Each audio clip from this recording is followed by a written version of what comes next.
We all experience challenging and difficult situations in life. In the face of these complexities, it is not always clear how to respond, what to do, or what to avoid. It's easy to get stuck in these moments and stop moving forward in life. Wholeness with Naomi is a program that explores our experiences with such encounters and provides tools and strategies that can enable anyone facing these hardships to continue walking their path in life. We can't wait to meet you on this journey. Tune in, your life is about to change for the better. Welcome to our program, Wholeness with Naomi, where we talk about different and sometimes difficult situations that come our path. More than that, we talk about tools that you can use to be able to navigate in these difficult paths. Today on the show, we're joined by Mr. Enson, who's coming from Family Impact. And he deals with cases of children who have absent fathers or absent parents in general. But today on the show, we're focusing more on the absent father. Welcome to the program, Mr. Enson. Thank you so much, Naomi. What is classified as an absent father? Well, I believe it's a relationship. If a father does not have a relationship with their children, then they are absent. If they are not connected, if they are not directly involved in the life of their child, then that's absence. Okay. And looking at the family setup, Mr. Enson, what is the role of a father? The role of a father escalates more than to provision. For that of provision, that's known. And I believe a father is there to give guidance to the family, to give direction, to govern the family, to cast vision, to communicate identity, as well as to create opportunities for their children as they grow.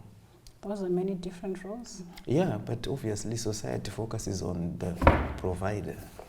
And that is the one that is also most spoken about in many places. Definitely so. But then we miss out a lot on the vastness of what a father is called out to do. And so most fathers now, after they provide the shelter, the school fees, and everything that a child needs, they go and spend time elsewhere with their friends because they feel like we have accomplished. I'm actually glad that you actually joined us today for the show. Because this already I can see is also quite enlightening. And I can't wait to also just have more understanding on this subject. So just from my personal experience, the subject of absent fathers, is this something that you have personally experienced in your own life? Yeah, this is a subject that speaks directly to me, my life, and where I'm coming from to the point that I am now. I must say that growing up with an absent father was a complex and challenging experience for me. I remember growing up as a child, you are busy asking yourself questions that sometimes go unanswered. For example, you see friends with their parents, fathers coming to support them at school, and you're asking yourself the question, so where is mine? And at a childhood position, you cannot really go and ask your mom because you are not prepared, she may not be prepared for such a conversation. So these are questions that I grew up asking myself. Was it my fault that my father left me? And one of those questions, the notions that stuck with me was, I'm a mistake. I grew up thinking that I was a mistake because when my mother and my father had me, they were teenagers. So as you grow up now, you begin to see, okay, life of a 16-year-old, this is a person who has not even completed school. And you are more of a disturbance to them than a blessing. So that was the challenge. And so I felt abandoned, I felt hurt, I felt, like I said, confused. Because you are thinking to yourself, so how do I navigate life? There are certain skills that I could not do as a man. You know, I believe one of the roles of a father, again, is to communicate identity, like I mentioned, masculine identity. I grew up in the presence of a female-infested household. And so the temptation there is to think we are the same with the girls. I remember sometimes participating in gossip with the girls until I came to a place where I asked myself the question, what kind of a man am I if I'm going to be a gossiper? So in the presence of a father, you know, it's very important, I mean, for young boys of our age back then to be in the presence of a father, because you're looking for a role model. You're looking for someone who will teach you what life is about, who will show you places to say, this is how you start a business, this is how, what education looks like, this is how careers are chosen. For the most of my lifetime, I made those decisions by myself. Yeah. That sounds like it was a difficult path for you. Yeah, very difficult because, you know, it affected my self-esteem. Self-worth, I thought I was not worth getting to certain levels. I thought I could not amount to anything, because I believe also a father must be there to validate a son. And that is important. Very important. When you make a mistake, yes, they will reprimand you, but then also show you the way to say, this is how you do it. Now, I made so many mistakes, no one showed me how to go about. I say this, no one showed me, because my mother also was not present in my life. Okay. Because after she had me, she was then attested into the service, police service. Okay. And so after training, she was deployed outside of Harare in many places. I knew my mother more when I was now 22. So we did not have that connection growing up. So no one in the family knew the struggles that I was going through, because you know, you can't have such conversations in a family where you can really ask, so where is my father? Because already it's an emotionally charged setup. And in that particular place, this also was the best that your mom had done for you. She's seeking for employment. She's seeking for a way to be able to sustain the family and yourself. And she left you in the care of capable relatives that were able to take care of you. Yeah, that is. I appreciate that so much, because you know, as much as what you're struggling with, it's not a case where maybe you are left to be a street kid, or you are like in places which are not homely. It was a homely place, but the struggles were more personal than I could share with other people in the home setting. So now, as I grew, my perception changed, because I practiced independence from a young age. Okay. So that is when I shaped my life again, because I now told myself that I am the one that I need. Thank God for churches and pastoral ministry. You know, you get to then craft or chart your own way forward in life based on the teachings. Okay. So I developed a vision for my life. I chose a career path to pursue. And what I'm currently doing now is as a result of what I imagined myself doing when I was as young as 17 years old. So I believe that was a positive. I began to tell myself that I'm able to achieve, not with the intention of wanting to prove a point to my absent father or to my mom to say, with or without you, I made it, but a genuine desire to say, these people were young. You know, I'm not talking about my adulthood, the things that I now understood after I had gone through that experience. So that's when I started to pursue my vision. Of course, it was not rosy, but you know how God makes all things possible. I began to also make mistakes in life. Certain mistakes also that then when I think about them, I would have been in the same track or in the same path as my father was. So that was an eye-opening those were eye-opening experiences for me, because I grew up telling myself that I did not want to be like my father. Okay. But for some reason, you know, I believe there's a principle that says what is not forgiven is retained. I saw my life now gravitating towards what I did not like seeing in my life growing up. Okay. Manifesting in my life. And also another principle says that what we do in moderation, our children will do in excess. What my father did in moderation, I was now doing in excess. And so this is when I began to see that my life is going on a downward trajectory that I would consider not pleasing Okay. in the So future. if I got you correctly, Mr. Enson, you had started, your journey is a very difficult path that Oh, you yeah. walked. Mhm. But out of it, at some point in your teenage years, you knew where you wanted to get to. Yes. And you had a picture of, this is what I want to achieve later on in life. Yes. But as you started walking that path, you started seeing yourself going down the trend, Mhm. becoming the man that you did not want to be. Yes, yes. Viewers, let's take a break and we'll continue shortly.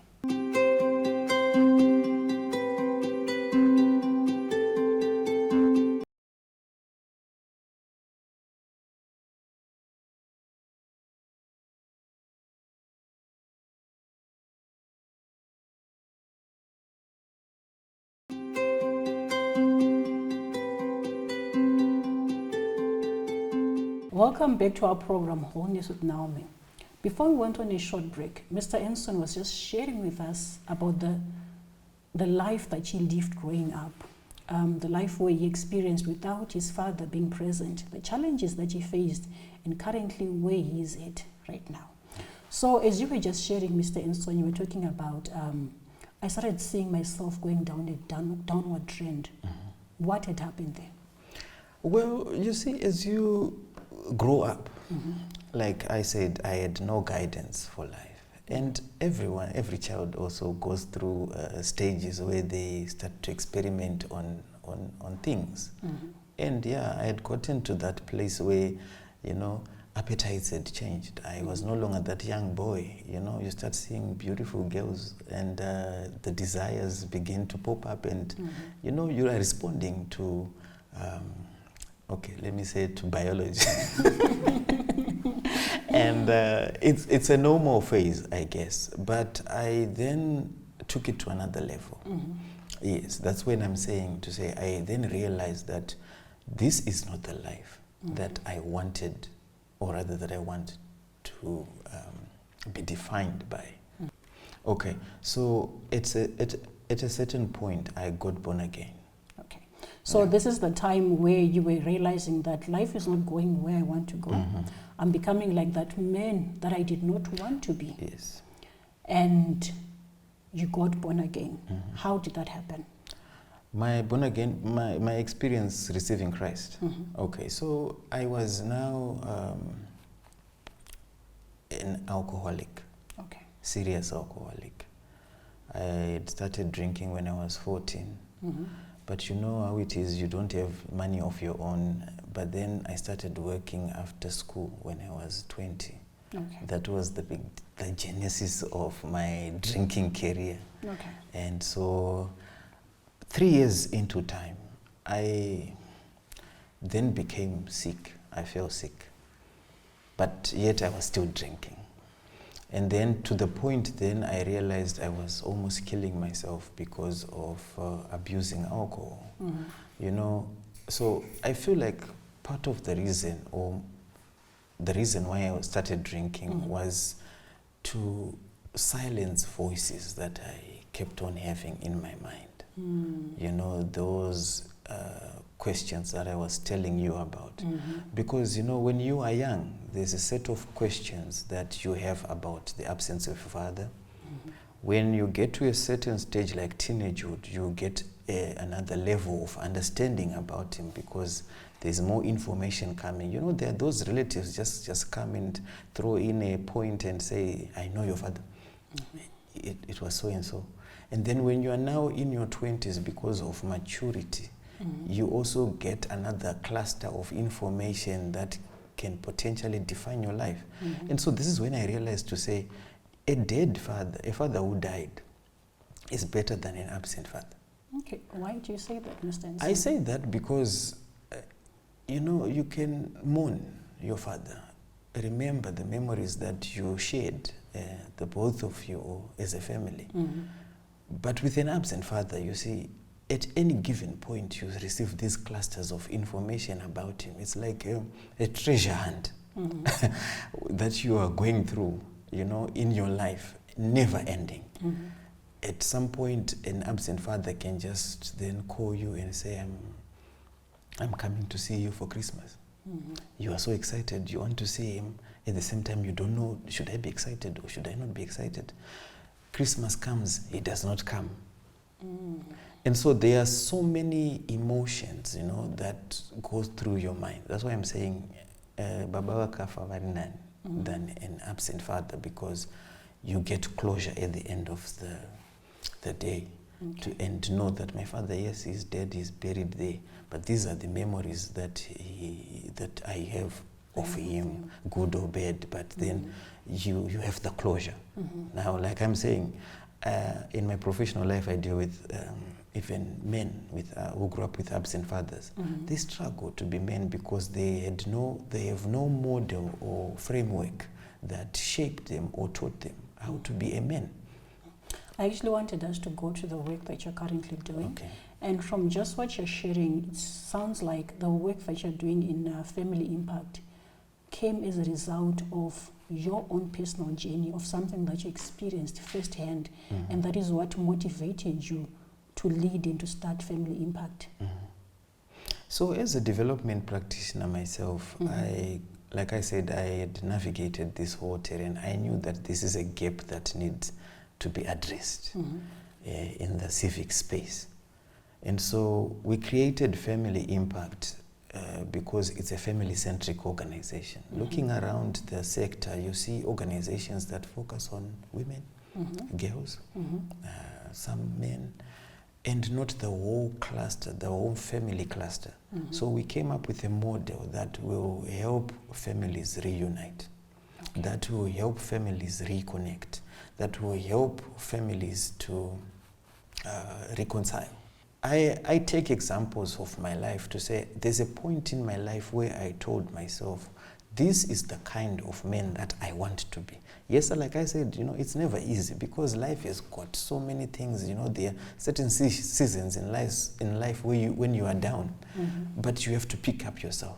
But as long as there's a compass to say, this is what I want to become, this is what I want to be known to be, a better man. Who said men can't be good husbands? Who said men can't be good fathers? So this is what we are trying to promote. We are not creating perfect men. We are not creating perfect boys and girls. We are preparing young boys and girls to be responsible family men and women. So you are developing and working with those children and those families who have their absent fathers. Yes. Earlier on when we started the program, Mr. Enson, you were sharing just about the challenges that you faced with your father not being present in the family. As you have been working with these different families, different children, what sort of challenges do they face? In the community that I first worked in, the community of Mfakosi, that's when you see the whole drama. In Shona they say chakafugiza zimba matenga, but you then begin to connect with the challenge of absent fathers in real, and the pain that is associated with the kind of life that those people live under, circumstances. So we have dealt with at least 4 cohorts now, because every year we took 50 boys each, until we also started taking, enrolling girls for our program. And then what our social workers do is to go into the community and do home visits. That's when you now begin to understand the dire strain. So like we said, women are the mothers, the female single parents are the custodians. And what kind of employment are they into? Not employed. Prostitution. Some rent one-roomed houses, one-roomed bedrooms, where they are sleeping on the bed with the mom and the girl child. The boy who's 17 or over is sleeping on the floor. Mom has a boyfriend. And so these are issues that then the boys begin to share with us to say, these are some of the things that affect us.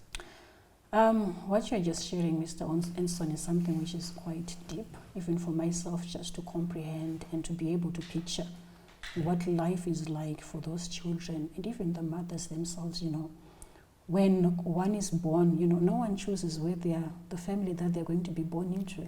But some children are also finding life so hard to the extent that, you know, the father is not there. And even the condition is they're staying with their mother, is also very much difficult, and it's hard. Yeah. It's hard for them. Viewers, let's take a short break. We'll be back shortly.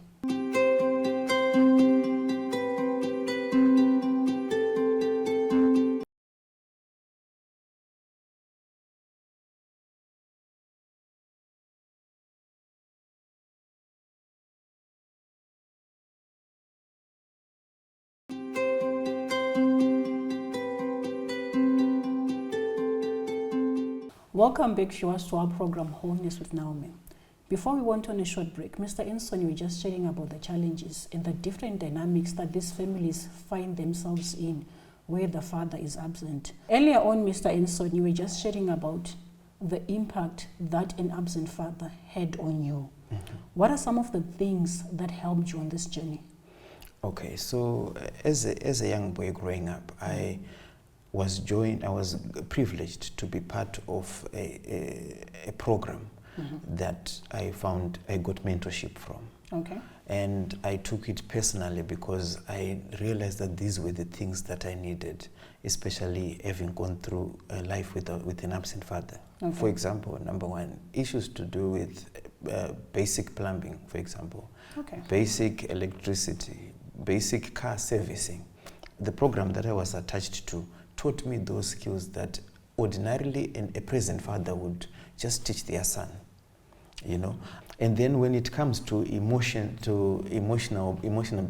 balance, I believe church was also a blessing to me because, like I said, I used to struggle. You know, your relationship with God is also dependent on your relationship with Father.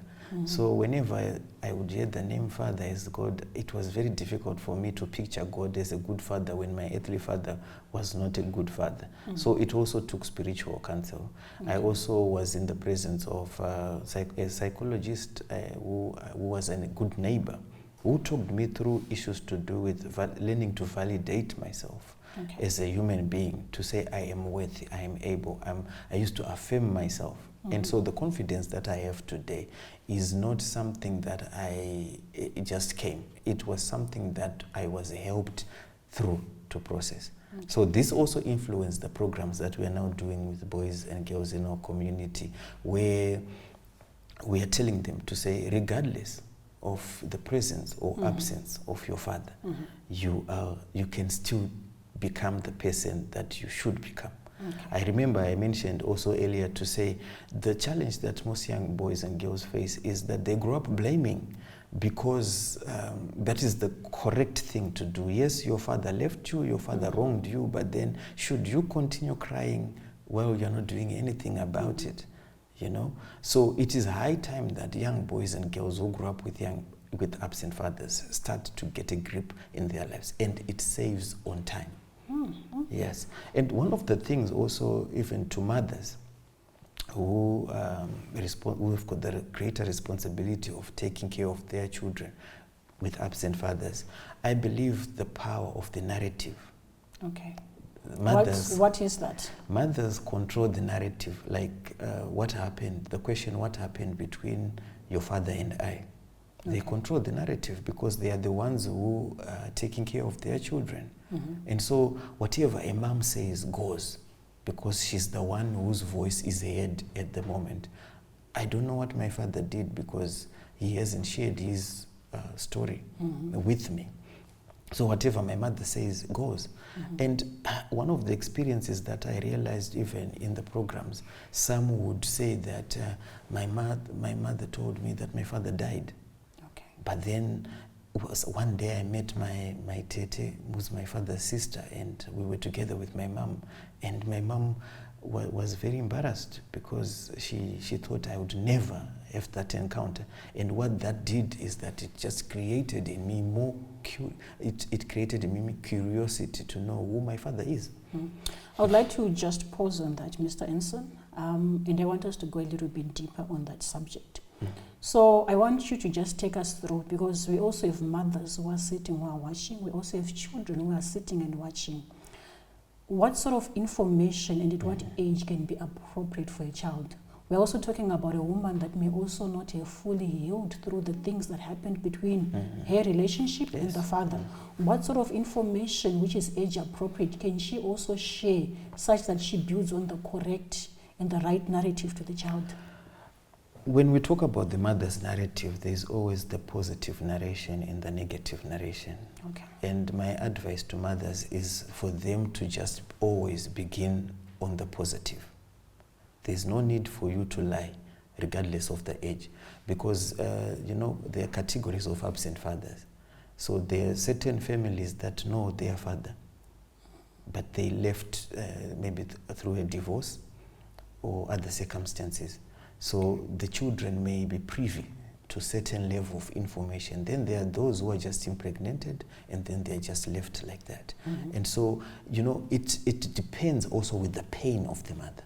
Okay. But my advice to mothers is that be positive. Be a person. I know that there are painful circumstances that might have led to the separation to your separation between you and your husband or boyfriend or whoever is the father of your children. But then when it comes to children, I believe that there is an age in children that wants to know who their father is, regardless of your narrative. I know children will concur with you, children will cry with you because they see you every day, going up and down, hustling, trying to make a living and putting food on the table. And so children connect with the pain of the mother. But just what I'm saying is, I believe mothers should go through a process of healing. Thank you so much, Mr. Enson. There is a lot that we need to share and talk about this subject. Even viewers, I think you could even, just see the amount of information that Mr. Enson has and the amount of impact, the level of impact rather, that this subject has upon our society. Regardless of the circumstances that you may find yourself in, especially with regards to this subject of absent fathers, with the right support, with the right tools, you can come out. Do continue in wholeness. Thank you.